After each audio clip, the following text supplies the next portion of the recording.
honorable, respected scholars of Islam, dear audience, and my lovely brothers of Islam. Assalamu alaikum wa rahmatullahi ta'ala wa barakatuh.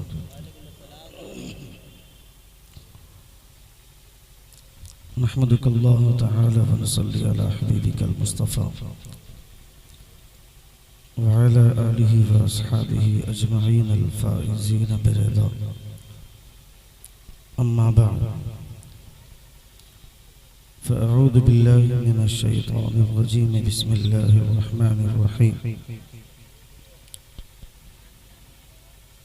هذا بيان للناس وهدى وموعظة للمتقين. آمنت بالله صدق الله العظيم وصدق رسوله النبي الأمين المتين الكريم، ونحن على ذلك لمن الشاهدين والشاكرين والحمد لله رب العالمين. Allah and His angel showered their blessing on the Nabi, the Prophet of Allah, the communicator of hidden news. O you who believe, send upon him divine and bless him, and salute him well with best salutation. بآواز بلند مصطفیٰ کی بارگاہ میں درود شریف کا نذرانہ پیش کریں. اللہم صلی علی سیدنا شفیعنا حبیبنا و نبینا مولانا محمد مبارک وسلم. صلاۃ و سلام علیک یا رسول اللہ صلی اللہ تعالی علیہ وسلم. نبی اور آل نبی پر مرتبہ اور بآواز بلند درود پاک. اللہم صلی علی سیدنا شفیعنا حبیبنا و نبینا مولانا محمد مبارک وسلم. صلاۃ و سلام علیک یا رسول اللہ صلی اللہ تعالی علیہ وسلم. بڑی اچھی محفل، بڑا اچھا پروگرام، بڑے اچھے لوگ میرے سامنے بیٹھے. اللہ رب العزت آپ سبوں کا بیٹھنا قبول فرمائے. زور سے آمین کہیں. پورا مجمع زور سے آمین کہیں.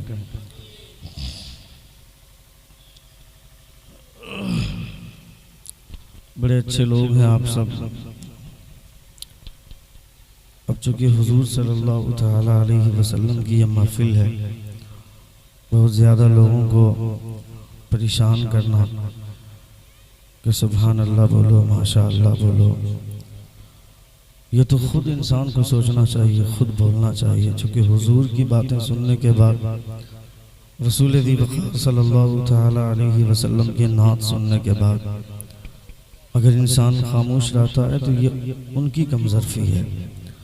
ورنہ حضرت ابو الحسن خرقانی رضی اللہ تعالی عنہ جب اللہ رب العزت کا نام لیتے تھے تو 1.5 فٹ زمین سے اوپر اچھل جاتے تھے. آپ حضرت ابو الحسن خرقانی بہت بڑے بزرگ تھے، بہت بڑے قائد تھے، جنہوں نے اپنا جبہ دیا تھا حضرت قطب الدین ایبک کو. کئی بار جنگ میں ہار گئے، ہندوستان آئے، مگر آپ نے کہا کہ بہت جنگیں ہارے ہو، میرا جبہ لے کر کے جاؤ، اس جبے کی برکت سے خدا تمہیں جیت عطا فرمائے گا. آپ اسی جبے کو لے کر کے آئے تو ہندوستان کو فتح کیا تھا آپ نے. وہ شخصیت تھی حضرت علامہ ابو الحسن خرقانی رضی اللہ تعالی عنہ کی.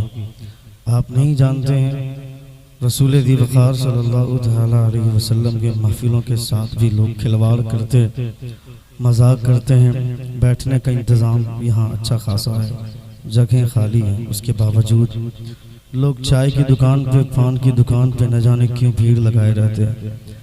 اور میں تو کہتا ہوں نبی کی محفلوں میں حضور صلی اللہ تعالی علیہ وسلم کا جہاں جلسہ سجتا ہے، جہاں رسول دی وقار صلی اللہ تعالی علیہ وسلم کی محفل سجتی ہے، وہاں چائے والوں، انڈا والوں اور گٹکے والوں پر سخت پابندی ہونی چاہیے.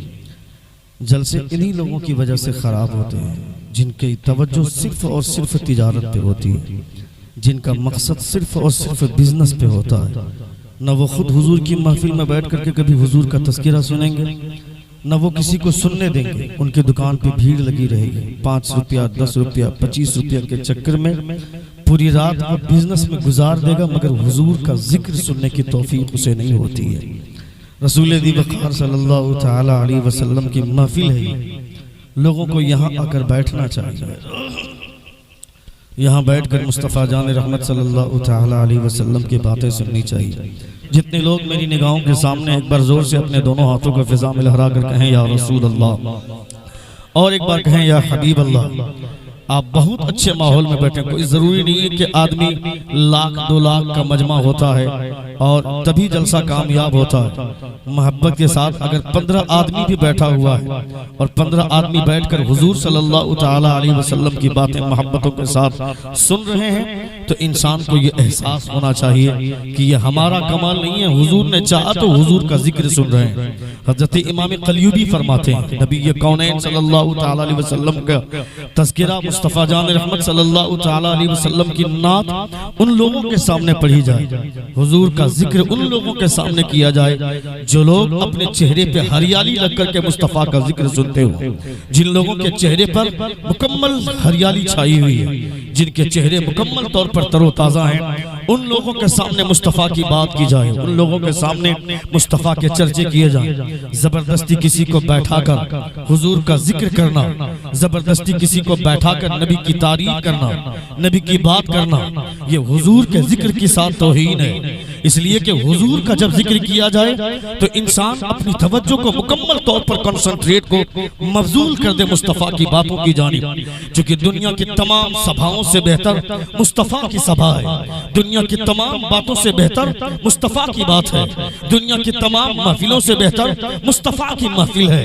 میرے مصطفیٰ کا بھی کوئی جواب نہیں، مصطفیٰ کے ذکر کا کوئی جواب نہیں، مصطفیٰ کی محفل کا کوئی جواب نہیں۔ نبی کونین صلی اللہ تعالی علیہ وسلم کی جو امت ہے، اس امت کا کوئی جواب نہیں۔ اللہ فرماتا ہے کنتم خیر امت اخرجت للناس تأمرون بالمعروف وتنہون عن المنکر۔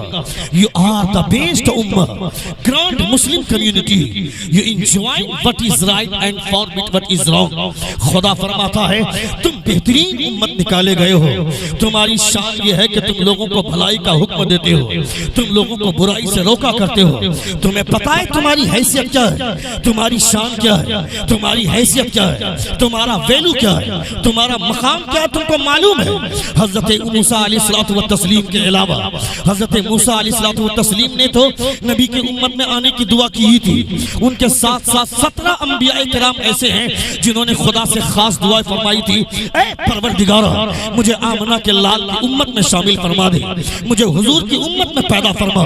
حضرت موسیٰ علیہ السلام فرماتے ہیں اے پروردگارا میں جب توریت کو پڑھتا ہوں، میں نے توریت میں ایک امت کا تذکرہ پڑھا ہے، اس امت کے حوالے سے میں نے توریت میں لکھا دیکھا ہے کہ جب وہ امت آئے گی، جب آخری امت آئے گی، وہ کمر کس لے گی مصطفیٰ کے نام پر۔ حضرت موسیٰ علیہ السلام کی قوم نے کہا تھا اذهب انت وربک فقاتلا انا ہاہنا قائدون، تم جاؤ تمہارا رب جائے، تم دونوں جا کر کے جنگ کرو، ہم یہاں بیٹھتے ہیں۔ یعنی حضرت موسیٰ کی قوم نے جواب دے دیا، حضرت موسیٰ علیہ السلام کی قوم نے حضرت موسیٰ کا ساتھ چھوڑ دیا، مگر امت محمد صلی اللہ تعالی علیہ وسلم کمر کس لیتی ہے مصطفیٰ کے نام پر جان دینے کے لیے۔ حضرت موسیٰ علیہ السلام فرماتے ہیں اے پروردگارا میں نے توریت میں ایک امت کا تذکرہ پڑھا ہے، وہ امت مجھے بڑی اچھی لگتی ہے، اس امت کو میرے حوالے کر دے۔ مگر خدا دے کیا فرماتا ہے، اللہ رب العزت کا ارشاد گرامی مصطفیٰ فرماتے ہیں کہ اللہ فرماتا ہے حضرت موسیٰ علیہ السلام سے اے موسیٰ اس امت کو میں تیرے حوالے کیسے کر دوں، میں نے اس امت کو کسی اور کے لیے نہیں اپنے حبیب کے لیے رکھا ہے۔ زور سے بولے، زور سے بولے، زور سے بولے، میں نے اس امت کو کسی اور کے لیے نہیں اپنے حبیب کے لیے رکھا ہے۔ You are the best ummah, grand Muslim community. You enjoy what is right and forbid what is wrong. تم بہترین امت نکالے گئے ہو، تمہارے جیسے چھچھورے اور ٹپوری لوگوں کی کوئی ضرورت نہیں ہے۔ نبی کونین کے دین میں، نبی کونین کے دین میں فائدہ ان لوگوں سے ہوگا، مصطفیٰ جان رحمت صلی اللہ علیہ وسلم کے اسلام کو ان لوگوں سے فائدہ ہوگا جو حضور کا ذکر سنے گا تو چہرے تر و تازہ ہوں گے، جو حضور کا ذکر سنے گا تو چہرے پہ ہریالی چھائی رہے گی۔ 50 مرتبہ بولا جاتا ہے بولو سبحان اللہ، بولو سبحان اللہ، پھر بھی اپنے سر میں جوں تک نہیں دیکھنے کا آتا ہے۔ میں کہتا ہے ظالم، کسی اور پیغمبر کی بات نہیں، میرے مصطفیٰ کی بات ہو رہی ہے۔ اور our prophet became highest in rank in appearance among all prophets of the world. No prophet is equal to him in knowledge, kindness, wishes and justice. چاہے علمی اعتبار سے ہو، کردار کے اعتبار سے ہو، کارنامے کے اعتبار سے ہو، اخلاقی اعتبار سے ہو، کون پیغمبر اتنا بلند ہے؟ حضرت آدم کو خوبی دی ہے خدا نے، حضرت موسیٰ کو خوبی دی ہے خدا نے، حضرت ابراہیم کو خوبی دی ہے خدا نے۔ ان تمام نبیوں کی خوبیاں اگر کسی ایک پیغمبر میں دیکھنا چاہتے ہو تو کسی اور کو مت دیکھو، آمنہ کے لال کو دیکھو، یہ تمام خوبیاں تمہیں آمنہ کے لال میں اثر ہو جائے۔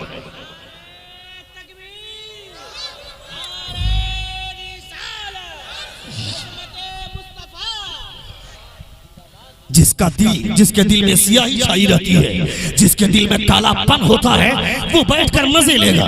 سڑک کے کنارے کھڑا ہو کر کے بائک پہ بیٹھ کر کے وہ مزے اڑائے گا، پڑیا کھائے گا، کھینی چبائے گا، انڈے کھائے گا، گٹکا کھائے گا اور وہ مزے اڑائے گا۔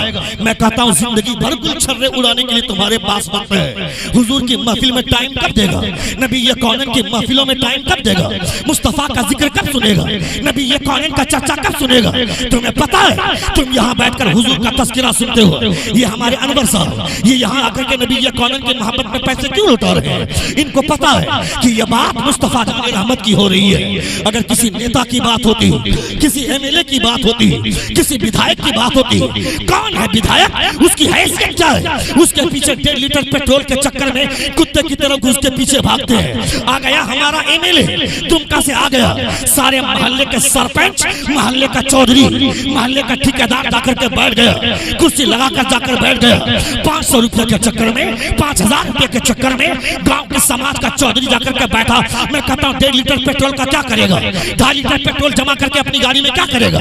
کتنے دن تک اڑائے گا؟ وہ ایم ایل اے جس کو پیشاب کرنے کا ڈھنگ نہیں معلوم، جس کو بولنے کا ڈھنگ نہیں معلوم، جس کو بولنے کی تمیز نہیں ہے، وہ ایم ایل اے ہے، ایم پی ہے، بدھائک ہے، اس کی کیا حیثیت ہے؟ وہ مسلمانوں کے پیشاب کے قطرے کے برابر بھی نہیں ہے، مسلمانوں کے پیشاب کی بھی برابری وہ نہیں کر سکتا ہے۔ وہ ایم ایل اے، وہ ایم پی، وہ بدھائک، مگر یہ حضور کی محفل ہے۔ مصطفیٰ جان رحمت فرماتے ہیں جہاں میرا تذکرہ ہوتا ہے اس محفل کو خدا خالی نہیں رہنے دیتا ہے، آسمان سے فرشتوں کو بھیجتا ہے۔ پھر خدا فرماتا ہے دیکھتا کیا ہے؟ زمین میں میرے محبوب کا تذکرہ ہو رہا ہے، جہاں جہاں پہ جگہ خالی دیکھنا ان جگہوں کو بھر دینا، تمہارے ساتھ کوئی اور نہیں، آسمان کے فرشتے بیٹھے ہوئے ہیں۔ درود پاک پڑھی اللہم صلی علی سیدنا شفیعنا حبیب۔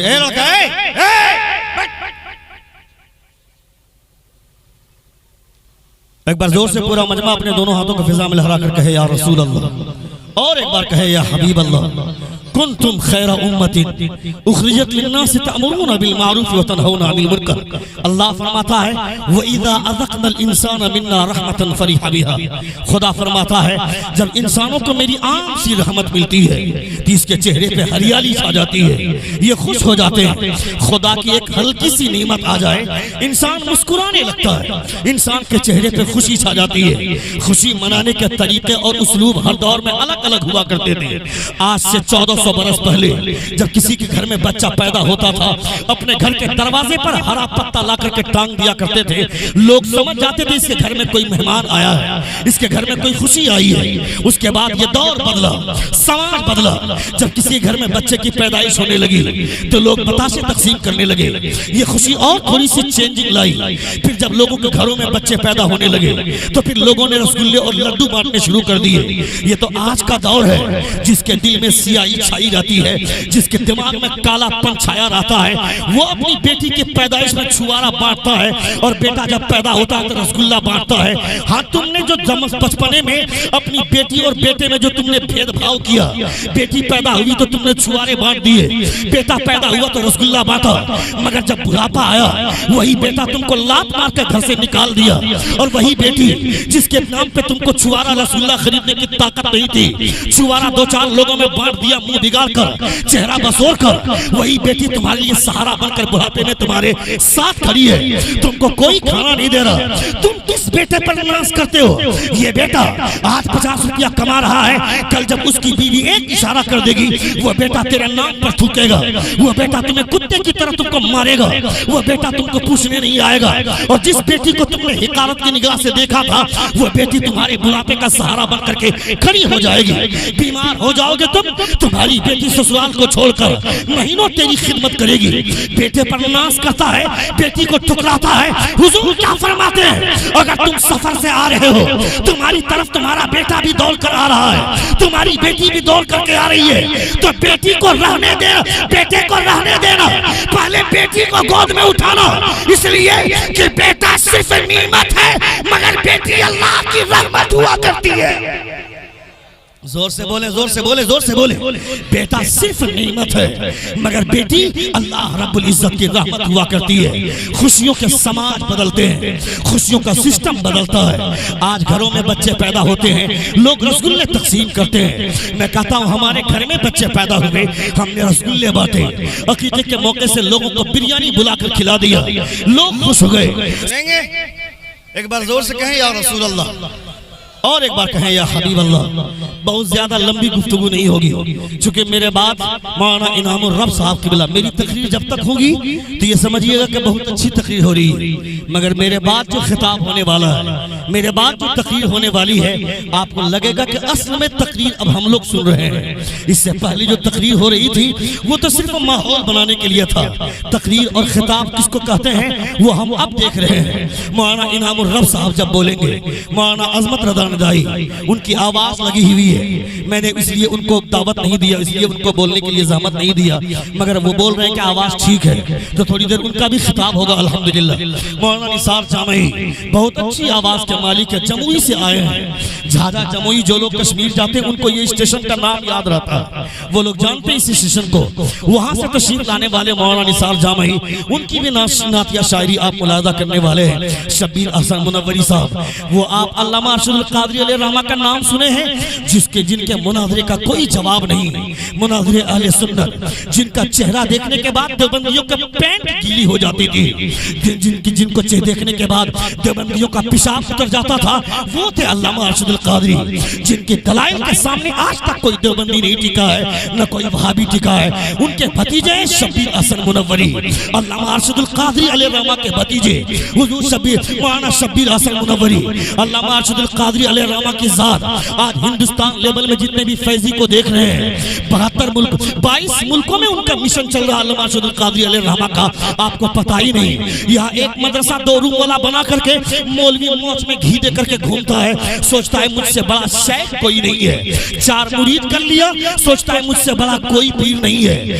میں کہتا ہوں ان پیروں کے چکر میں رہو گے اپنی زندگی تباہ ہوگی، مگر وہ بزرگان دین جنہوں نے محنت کی ہے، جوق تو جوق محنت کی ہے، ڈور ٹو ڈور جا کر کے دروازے پہ جا کر کے لوگوں کے ساتھ جا کر کے رابطے کیے، ملاقات کیے، ان لوگوں نے محنت کی ہے۔ اصل تو کامیابی کا، اصل تو مصطفیٰ جان رحمت کے دین کو پھیلانے والے یہ لوگ ہیں۔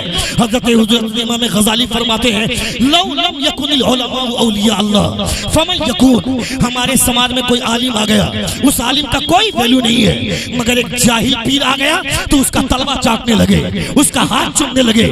وہ جاہل پیر اس کی حیثیت کیا ہے، مگر ایک عالم جو مدرسے میں پڑھتا ہے، 15 سال اپنی زندگی کو لگاتا ہے، بخاری شریف پڑھتا ہے، ترمذی شریف پڑھتا ہے، نسائی شریف پڑھتا ہے، ابن ماجہ پڑھتا ہے، تفسیر ابو سعود پڑھتا ہے، تفسیر قرطبی پڑھتا ہے، تفسیر جلالین پڑھتا ہے، ان تمام کتابوں کو پڑھنے کے بعد کوئی عالم دین بنتا ہے، اس عالم کی کوئی قدر و قیمت نہیں۔ میرا پیر سب سے بڑا ہے، اس پیر سے ایک مسئلہ پوچھ دو، اس پیر کے نانی مر جائے گی، اس کو مسئلہ مسئلے کا جواب دینے کے پاس اس کے پاس علم نہیں ہے، مگر پیر صاحب کا تلوہ چاٹیں گے، اس کا ہاتھ چومیں گے. میں کہتا ہوں خبردار خبردار, کوئی اگر دیندار عالم دین ہے تو اگر کوئی دیندار عالم دین ہے تو اس سے بڑا پیر کوئی نہیں ہے. حضرت امام غزالی فرماتے ہیں لو لم یکن العلماء اولیاء اللہ فمن یکون, اگر علماء اللہ کے ولی نہیں ہوں گے تو کون ہوگا. یہ حضرت امام غزالی فرماتے ہیں. اس لیے میں کہنا چاہتا ہوں یہ مت دیکھو کہ کون کہاں سے آیا ہے, یہ دیکھو کہ دین کا کام کس سے زیادہ ہو رہا ہے. مصطفیٰ کے دین کی تبلیغ کون کرنے والا ہے؟ مصطفیٰ کے دین کی تبلیغ کرنے والا, چاہے کوئی پٹھان ہو, چاہے وہ انصاری ہو, چاہے کوئی شیخ ہو, جو مصطفیٰ کا دین پھیلائے گا وہ ہمارے سر کا تاج ہے, میرے دلوں میں رہنے والا ہے. جو مصطفیٰ کا دین پھیلائے گا, جو مصطفیٰ کے دین کی ترویج و اشاعت کرے گا. ہمارے سماج میں جس دلدل میں ہم ڈوبے ہوئے ہیں, جس دلدل میں پھنسے ہوئے ہیں, ہم کو تو سوچنا چاہیے تھا حضور کی محفل میں بیٹھ کر بھی آدمی کو ڈرامہ لگتا ہے, آدمی کو تماشا لگتا ہے. چائے کی دکان پہ بھیڑ, پان کی دکان پہ بھیڑ, انڈے کی دکان پہ بھیڑ, کھینی بنا رہے ہیں, تقریر سن رہے ہیں. یہ تو سوچنا چاہیے تھا نا کہ حضور کی محفل ہے, یہ یہاں حضور کا تذکرہ ہو رہا ہے, نبی یہ کونین کی باتیں ہو رہی ہیں, نبی یہ کونین کی باتیں ہوتی ہے. اور وہ نبی یہ کونین کی باتیں کرنے کے درمیان میں ہم جب اپنی کھلواڑ کریں گے, اپنی ہی دنیا میں مگر رہیں گے, تو زندگی تو 365 سال 365 دنوں کا سال ہے. 365 دنوں میں تمہارے یہاں کتنے جلسے ہوتے ہیں, تم نے کتنے جلسے کروا لیے, کتنے جلسے ہوتے ہیں, کتنی راتیں تم نے حضور کے نام پر قربان کیا, کتنی راتیں تم نے مصطفیٰ کے نام کیے. تمہارے پاس کوئی جواب نہیں ہوگا. سال میں ایک جلسہ ہوتا ہے اور اس جلسے میں بھی آدمی 50 طرح کی سیاست کا کھیل کھیلتا ہے, 50 طرح کی راجنیتی اور گندی راجنیتی کرتا ہے. میں نہیں دوں گا 300 روپیہ, میں نہیں دوں گا 500 روپیہ. میں کہتا ہے ظالم, تیرے 300 روپیہ نہیں دینے سے حضور کی محفل رک جائے گی کیا, حضور کا جلسہ تھم جائے گا کیا, نبی کی آمد کی محفل نہیں ہوگی کیا. تم کو پتا ہونا چاہیے نبی کی محفل ہمارے دم سے نہیں ہوتی ہے, مصطفیٰ کی محفل مصطفیٰ کے کرم سے ہوا کرتی ہے, خدا کی عطا سے ہوا کرتی ہے. تم کو راجنیتی سوچتی ہے, تم کو راجنیتی کا گندا کھیل سمجھ میں آتا ہے. ایک سائیکل کھیلا والا آ گیا, وہاں پہ آدمی پیسہ اڑاتا ہے, وہاں آدمی جا کر کے اعلان کرے گا, وہ چوتیا, وہ ظالم, وہ بھکاری, وہ ٹپوری آدمی آ کر کے سائیکل کا کھیلا دکھاتا ہے اور اپنے سر پہ انڈا بنواتا ہے. وہاں جا کر انڈے کا ڈاک لگواتا ہے. یہ چھچورا مسلمان بولتا ہے 1500 روپے کا ڈاک ہم کریں گے, 2000 روپے میں انڈا ہم خریدیں گے, 2500 روپے میں انڈا ہم خریدیں گے. وہ 2500 روپے میں انڈا خرید, چاہے 30,000 روپے میں انڈا خرید, وہ انڈا بھی, وہ انڈس انڈے کی بھی کوئی اہمیت نہیں ہے اور تو بھی جائے گا جہنم میں. مگر حضور کی محفل میں اگر کوئی 50 روپیہ مصطفیٰ کی محبت میں دیا ہے تو قسم خدا کی انسان مر جائے گا مگر قبر میں 50 روپے کی خوشبو محسوس کرے گا, 100 روپے کی خوشبو محسوس کرے گا. ہونا تو یہ چاہیے تھا جب کوئی بھکاری ہمارے دروازے پر آ جاتا ہے, اس کو تو یہ کہنا ہی نہیں چاہیے تھا کہ اللہ کے نام پر ہم کو دے دے, اس کو تو پہلی بات یہ کہنا ہی نہیں چاہیے تھا. مگر اگر کہہ بھی دیا اس نے اللہ کے نام پر دے دے تو گھر میں جتنے لوگ ہیں ان کو کہنا چاہیے تھا ارے تم نے اللہ کے نام پر مانگا ہے, یہ مکان خدا نے دیا ہے, یہ سانسیں خدا نے دی ہے, یہ سر خدا نے دیا ہے, یہ زندگی خدا نے دی ہے, یہ ہاتھ خدا نے دیا ہے. میں سو جاتا ہوں, میرا خدا سوتا نہیں ہے, لا تأخذہ سنۃ ولا نوم, میرے خدا کو نہ نیند آتی ہے نہ اونگ آتی ہے. میرے باڈی بلڈ سرکولیشن اگر ایک سیکنڈ کے لیے تھم جائے میری جان نکل جائے گی, میرے بھیجے کا تار بند ہو جائے میری جان نکل جائے گی. میں اپنے بستر پہ سوتا ہوں مگر میرے خون کی حفاظت کون کرتا ہے, میرے جسم کی حفاظت کون کرتا ہے, میری نیند کی حفاظت کون کرتا ہے, میری رگوں کی حفاظت کون کرتا ہے؟ کوئی دوسرا نہیں, کوئی تو ہے جو تمہاری حفاظت کر رہا ہے. تم سوئے ہو مگر کوئی ہے جو نہیں سو کر تمہاری حفاظت کر رہا ہے. کوئی پاور ہے جس کو پاور مانتے ہو, اسی پاور کا نام پروردگار ہے. سن رہے کتنے لوگ سن رہے, ذرا ہاتھ اٹھا کر کہے یا رسول اللہ, اور ایک بار کہیں یا حبیب اللہ. اپنے سماج کو سدھاریں, اپنے بچوں کو سنبھالیں, اپنے بچوں کو بتائیں کہ حضور کی محفل کی اہمیت کیا ہے. نبی کونین صلی اللہ علیہ وسلم کا تذکرہ ہو رہا ہے, رسول ذی وقار صلی اللہ علیہ وسلم کی محفلوں کی اہمیت کیا ہوتی ہے یہ بتائیں اپنے بچوں کو, ورنہ تمہارا بچہ بھی آوارہ گردی کرتا رہے گا, تمہارا بچہ بھی چوک چوراہے پر کھڑا ہو کر مسلمانوں کا مذاق اڑائے گا. جب ٹی وی پر ایک نیوز چینل پہ نیوز بولنے والی ایک اینکر جب اسلام کے خلاف بولتی ہے تو تم کو برا لگتا ہے بہنا اسلام کے ماننے والے مسلمانوں کے خلاف بولتی ہے، تمہیں تکلیف ہوتی ہے، تمہیں تکلیف کیوں ہوتی ہے؟ تم بھی تو وہی کام کر رہے ہو، کھڑا کھڑا پیشاب تم کرتے ہو۔ ابھی آج کی تاریخ میں کون آدمی ہے جو جوا نہیں کھیل رہا ہے؟ چاہے شراب چاندی کے پیالے میں پیو، چاہے سونے کے گلاس میں پیو، وہ شراب شراب ہی رہے گا۔ لوٹری کے نام پر جوا کھیلو، چاہے ٹریڈ کمپنی کے نام پہ جوا کھیلو، چاہے تاش کے پتے بکھر کر جوا کھیلو، وہ جوا جوا ہی ہے۔ چاہے 12 لاکھ روپے مار لو، چاہے 15 لاکھ روپے مار لو، چاہے 18 لاکھ روپے مار لو، یہ جو کھاؤ گے تیری رگوں میں حرام کا خون ہی بنے گا، حرام کی دولت ہی کماؤ گے۔ اپنے بچوں کو بتاؤ، اپنے بچوں کو سمجھاؤ، اپنے بچوں کو یہ بات پڑھا دو، بیٹا حرام کھانے کے تعلق سے حضور نے منع فرمایا ہے، اور مصطفیٰ جس کو منع کر دے اسے اپنے ٹھوکر پر رکھنا۔ سوکھی روٹیاں کھا کر زندگی گزار لیں گے، مگر مصطفیٰ کے فرمان کو کبھی قتل کرنے کا ارادہ نہیں ہوگا۔ مصطفیٰ کے فرمان کو کبھی قتل کرنے کا ارادہ نہیں ہوگا۔ وہ آدمی جو کبھی جوا کے قریب نہیں جاتا تھا، ایسا آدمی جو جوا کھیلنے والوں کو گالیاں دیتا تھا، وہ لوگ بھی اب جوا کھیلنے لگے۔ ہمارے سماج میں اتنے برے لوگ اب جنم لینے لگے ہیں۔ جوا جیسے معاذ اللہ جائز ہو گیا، سارے لوگ اعلانیہ کھیلنے لگے، سارے لوگ اعلانیہ لوٹری کے نام پر کھیلنے لگے۔ ہم کو سمجھ میں نہیں آ رہا کہاں لے جا رہے ہیں اپنے سماج کو، کس دلدل میں آپ دور ہیں۔ اپنی بچیوں کو بتائیں کہ تم کو یہ سوچنا چاہیے، تم جو جس کو یہ سمجھتے ہو کہ ہمیں آوارہ گردی کے ساتھ آزادی کی فضا میں سانس لینی ہے، تم کو پتا ہونا چاہیے یہ جان دکھانے میں جتنا گناہ ہے اتنا گناہ یہ زلفیں دکھانے میں ہے، یہ بال دکھانے میں ہے۔ آ گیا کھیلا کھیلنے والا، سائیکل کا تماشا دکھانے والا، سانپ نچانے والا آ گیا گلی میں، محلے کے ساری عورتیں اور سارے مرد آ کر کے ایک ساتھ کھڑے ہو گئے اور وہ ڈرامہ دیکھنے لگے، وہ ناچ دیکھنے لگے، وہ سائیکل کا کھیلا دیکھنے لگے۔ کہاں لے کر جا رہے ہو اپنی بیٹی کو؟ کہاں لے کر کے جا رہے ہو اپنی بہن کو؟ کہاں لے کر کے جا رہے ہو اپنی بیوی کو؟ یہ تو زمانے جاہلیت کے دور میں ہوتا تھا۔ وَقَرْنَ فِي بُيُوتِكُنَّ وَلَا تَبَرَّجْنَ تَبَرُّجَ الْجَاهِلِيَّةِ الْأُولَىٰ۔ زمانے جاہلیت میں مدینے میں کوئی کھیل والا آتا تھا، مدینے میں کوئی کھیل دکھانے والا آتا تھا تو مرد عورت سارے لوگ ایک ساتھ مل کر کے جمع ہو کر کے دیکھتے تھے، اس سے برائیاں پھیلتی تھی۔ نبی کونین کا خدا نے قرآن مقدس کی آیت دے کر بھیج دیا، وَقَرْنَ فِي بُيُوتِكُنَّ وَلَا تَبَرَّجْنَ تَبَرُّجَ الْجَاهِلِيَّةِ الْأُولَىٰ۔ زمانے جاہلیت کی جو عورتیں تھیں وہ ان لوگوں میں ایسی عادتیں تھیں، مگر تمہارا سینہ تو مصطفیٰ کی محبت کا مدینہ بن چکا ہے، تم ایسے دلدل میں کیوں ڈوب رہے ہو؟ نبی کونین کا اعلان سننے کے بعد وہ ساری عورتوں نے پردے کا اہتمام کیا، سارے مردوں نے اپنی بیوی کو، اپنی بیٹی کو اور اپنی بہن کو سمجھا دیا کہ خبردار اپنے آپ کو آزاد مت سمجھو، مصطفیٰ کی شریعت کی زنجیر اپنے پیروں میں محسوس کرو۔ جو یہاں آزادی محسوس کرے گا قیامت میں زنجیروں میں جکڑا جائے گا۔ کون ہے یہ؟ ختم کر دیں۔ کتنے لوگ سننا چاہتے ہیں؟ چلنے دیں۔ اچھا کوئی نہ کوئی، وہ ناتی باپو ہوگا چاہے چچا، یہاں تو سارے رشتے بھرے ہوئے ہیں، کوئی چچا ہے، کوئی ماما ہے، کوئی باپو ہے، کوئی دادا ہے، کوئی نانا ہے، اس لیے یہ حق ہے ان کا۔ مگر اس وقت میں سب سے بڑا ہوں، زور سے بولیے، زور سے بولیں۔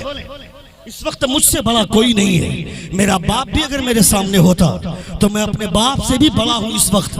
یہ الگ بات ہے کہ کوئی کتنا بڑا مفتی ہو جائے، کتنا بڑا شیخ ہو جائے، اپنے باپ کے قدموں کے غبار کی برابری نہیں کر سکتا ہے۔ میں اپنے باپ کے پیروں کی دھول کی برابری نہیں کر سکتا ہوں، چاہے جتنا بڑا عالم بن جاؤں، جتنا بڑا بھی مقرر بن جاؤں، اپنے باپ کی برابری نہیں کر سکتا۔ باپ کی برابری تو دور ہے، باپ کے پیروں میں جو دھول لگی ہوئی ہے، باپ کی پیشانی پہ جو پانی لگا ہوا ہے، اس پانی کی بھی برابری میں نہیں کر سکتا ہوں۔ مگر اس وقت میں اپنے باپ سے بھی بڑا ہوں، اس لیے کہ اس وقت میں وہ کر رہا ہوں جو مصطفیٰ جان رحمت کیا کرتے تھے۔ اس لیے کہ نبی کونین کا کام تھا اپنی امت کو، اپنے سماج کو گمراہیت کے راستے سے نکال کر ہدایت کے راستے کی طرف لے جانا۔ جو کام مصطفیٰ کیا کرتے تھے وہ کام اس وقت میں ابھی کر رہا ہوں۔ تو نبی کونین کا کام کرنے کی وجہ سے میرا قد بڑا ہو گیا، میری حیثیت بڑی ہو گئی، میری عظمت بڑی ہو گئی۔ یہ یاد رکھے دیکھیں اپنے سماج کو جس دلدل میں آپ نے ڈبایا ہے، جب اپنے سماج کو جس دلدل میں لے کر کے آپ جا رہے ہیں، اور پھر بولنے کے بعد لوگوں کو برا لگنے لگتا ہے، لوگ اپنے چہرے بگاڑنے لگتے ہیں، لوگوں کی بھویں ناچنے لگتی ہے، مجھے برا بھلا کہا جا رہا ہے۔ میں کہتا ہوں خبردار خبردار، اگر غلطی کرنے والا چاہے میرا بھائی ہو، چاہے میری بیوی ہو، چاہے میری بیٹی ہو، چاہے میری بہن ہو، چاہے وہ میری ماں ہو، شریعت ایک کھلی تلوار ہے جو اس کی زد میں آئے گا کٹے گا، چاہے مفتی کی ماں ہو، چاہے مفتی کی بہن ہو، چاہے مفتی کی بیٹی ہو، چاہے مفتی کی بیوی ہو، کوئی چھوٹنے والا نہیں ہے۔ جو کوئی بھی جرم کا مرتکب ہے ہر کوئی سزا پائے گا۔ اس لیے اپنے آپ کو یہ سوچو کہ تم نے حضور کی شریعت کے ساتھ تم نے کھلواڑ کا جو ڈھنڈورا پیٹا ہے، نبی کونین صلی اللہ علیہ وسلم کی شریعت کے ساتھ جو تم نے کھیلنے کا جو ننگا ناچ کیا ہے، ان تمام چیزوں سے باز رہنا چاہیے۔ وہ میں اس مرد کو دیوس جانتا ہوں جو اپنی بیوی کو ایسے برے کھیل میں لے جاتا ہے، میں اس باپ کو بھی دیوس جانتا ہوں جو اپنی بیٹی کو جانے کی اجازت دیتا ہے، میں اس بھائی کو بھی دیوس جانتا ہوں جو اپنی بہن کو اپنی موجودگی میں ایسے برے کھیل میں جانے کی اجازت دیتا ہے۔ یہ کام تو ہندوؤں کے یہاں ہے، یہ کام تو غیر مسلموں کے یہاں ہے کہ غیر مسلموں کے یہاں یہ سب برائیاں ہوتی ہے۔ یہ سب مسلمانوں کی بستی میں کیسے ہونے لگا؟ مسلمانوں کی بستی میں ننگا ناچ کیسے ہونے لگا؟ مسلمانوں میں کیسے جادوگرنی کا کھیل آنے لگا؟ مسلمانوں میں کیسے، مسلمانوں کے محلے میں کیسے رنڈیاں آ کر کے محلے میں ناچنے لگی؟ یہ تو سوچنا چاہیے ہر ایک آدمی کو، تمہارا سماج کہاں جا رہا ہے؟ تم کس سماج میں رہنے والے ہو؟ تم کو تو مصطفیٰ جان رحمت کا کلمہ پڑھنے کا شوق ملا ہے، تم نے کون سا تیر مارا جو تم کو مصطفیٰ کا دامن مل گیا، مصطفیٰ کی غلامی مل گئی، مصطفیٰ کا کلمہ میسر ہوا؟ کون سا تم نے تیر مارا؟ تم کو پتا ہے تم کو مصطفیٰ کا دامن مل جائے گا، تم کو مصطفیٰ کی غلامی مل جائے گی، مصطفیٰ کا کلمہ مل جائے گا۔ یہ کس نے سوچا؟ یہ نہ تم نے سوچا تھا، نہ تمہارے باپ نے سوچا تھا۔ پھر یہ فیصلہ کس کا تھا؟ یہ فیصلہ کسی اور کا نہیں، یہ فیصلہ پروردگار کا ہے۔ اللہ فرماتا ہے، اے موسیٰ میں تجھے اس امت کو نہیں دے سکتا، میں نے اس امت کو اپنے حبیب کے لیے رکھا ہے، میں نے اس امت کو اپنے حبیب کے لیے رکھا ہے۔ یعنی تم حضور کی امت میں آؤ گے، تم کو حضور کا دامن مل جائے گا، حضور کا تذکرہ ہمیشہ جاری رہے گا، نبی کونین کی محفل ہمیشہ جاری رہے گی۔ خدا فرماتا ہے، ان اللہ و ملائکتہ یصلون علی النبی، بے شک اللہ اور اس کے فرشتے درود بھیجتے ہیں۔ درود کا کیا مطلب ہے؟ درود کا کیا مطلب ہے؟ اگر اللہ رب العزت کی طرف منسوب کریں گے تو اس سے رحمت مراد ہوگی۔ رحمت مراد کیسے لیں گے؟ خدا نے تو مصطفیٰ کو رحمت للعالمین بنا کر بھیجا، طلب رحمت مراد کیسے لیں گے؟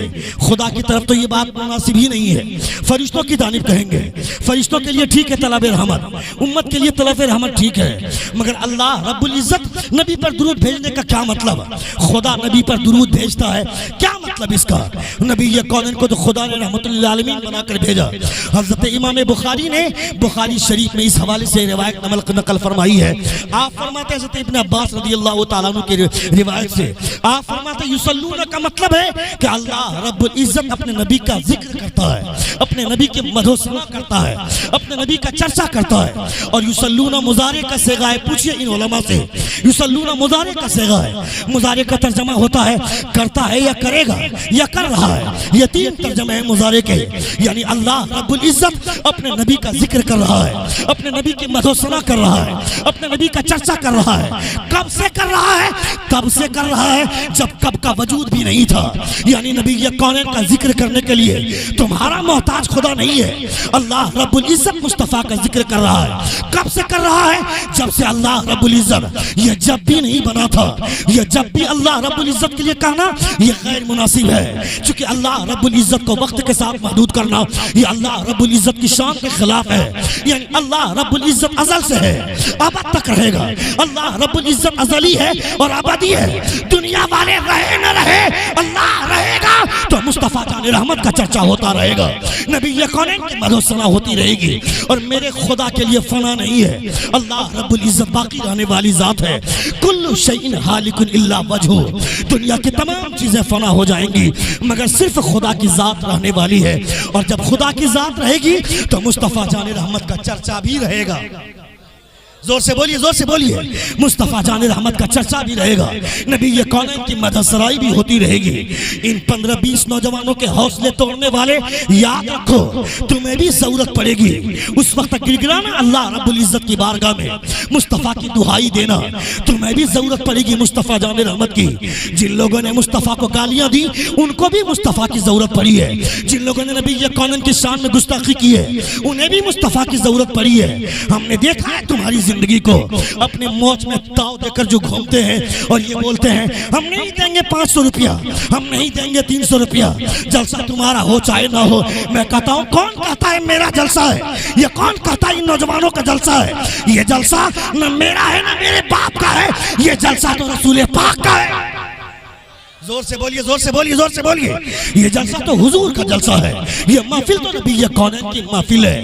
حضور کی محفل کی جب بات آ جائے، حضرت ابراہیم علیہ السلام اللہ رب العزت نے 2 فرشتوں کو بھیجا، فرمایا کہ جاؤ دیکھو میرے خلیل کے بارے میں جاننا چاہتے ہو نا، جا کر دیکھو میرا خلیل کیسا ہے، میرا خلیل کیسا ہے۔ حضرت ابراہیم علیہ السلام کے قریب گئے۔ حضرت ابراہیم علیہ السلام کے پاس بکریوں کا ریوڑ تھا۔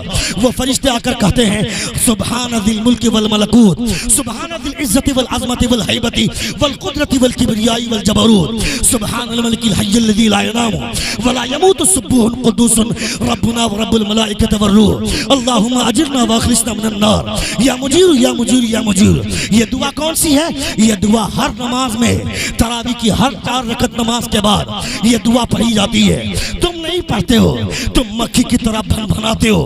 امام صاحب زور سے پڑھ دیتے ہیں، مؤذن صاحب زور سے پڑھ دیتے ہیں، تم کو لگتا ہے کہ ہمارا کام ہو گیا، ہم کو پڑھنے کی ضرورت نہیں ہے۔ وہ تراویح کی دعا کہاں سے یاد کرے گا؟ جو آدمی اپنے باپ کی لاش رکھی ہوئی ہے، باپ کی نماز جنازہ پڑھ رہا ہے، نیت جس کو یاد نہیں ہے، 40 سال عمر گزر گئی، باپ کی عمر 60 سال ہے، 60 سال میں باپ کھڑا ہے، باپ کی لاش رکھی ہوئی ہے، بیٹا جا کر سامنے کھڑا ہو گیا۔ اس وقت امام صاحب کو بولتا ہے امام صاحب نیت بتا دیجئے۔ میں کہتا ہوں ٹپوری پوری زندگی گزار دیا ٹپوری گیری میں، اب چلا ہے امام صاحب کو مسئلہ پوچھنے کے لیے۔ امام صاحب کو بولتا ہے نیت بتا دے، 5 منٹ میں نیت یاد کر لے گا۔ نہ تیرے اندر یہ کمال تھا نہ تیرے باپ کے اندر یہ کمال تھا، 40 کی تمہاری عمر ہو گئی، لوگ بلا کر کے لے آتے، بڑے بیٹے کو سامنے لاش کے سامنے بلا کر لے آتے ہیں، بولتے ہیں کہ آ جاؤ تم امام صاحب کو اجازت دو گے۔ کون دے گا اجازت؟ یہ در چلا جس کے چہرے پہ داڑھی نہیں ہے، جو کھڑا کھڑا پیشاب کرتا ہے، وہ اجازت دینے کے لائق ہے کیا؟ اجازت کے تعلق سے کو مسئلہ معلوم ہے؟ مسئلہ یہ ہے کہ جب بیٹا نماز جنازہ پڑھانے کے لائق ہو اور وہ پڑھانا نہیں چاہتا ہے تو وہ جس کو اجازت دے گا وہ نماز جنازہ پڑھائے گا۔ جب بیٹا اس لائق ہی نہیں ہے، اس کے چہرے پہ داڑھی نہیں ہے، وہ غیر متشرع آدمی ہے، کھڑا کھڑا پیشاب کرتا ہے، اس کو نیت یاد نہیں ہے، وہ کیسے اجازت دے گا؟ ایسے آدمی کو اجازت دینے کا کوئی حق نہیں ہے۔ امام صاحب بغیر کسی کی اجازت کے اس کی نماز جنازہ پڑھانے کا حق رکھتے ہیں، بغیر کسی کی اجازت کے۔ تم چلے گئے موچ میں تاؤ دینے کے لیے کہ میں اجازت دینے کے لیے آ گیا ہوں، میں اس کا بڑا بیٹا ہوں، پوری زندگی اپنے باپ کو گالیاں دی، اب مر جانے کے بعد چلا ہے اجازت دینے کے لیے۔ تیری اجازت کا محتاج ہے کیا تمہارا عالم؟ تمہارا امام تمہاری اجازت کا محتاج نہیں ہے، وہ بغیر تمہاری اجازت کے تمہارے باپ کی نماز جنازہ پڑھا سکتا ہے۔ یہ کمال اور یہ پاور وہ مدینے والے سرکار عطا کرنے والے ہیں، نبی یہ کونین عطا کرنے والے ہیں۔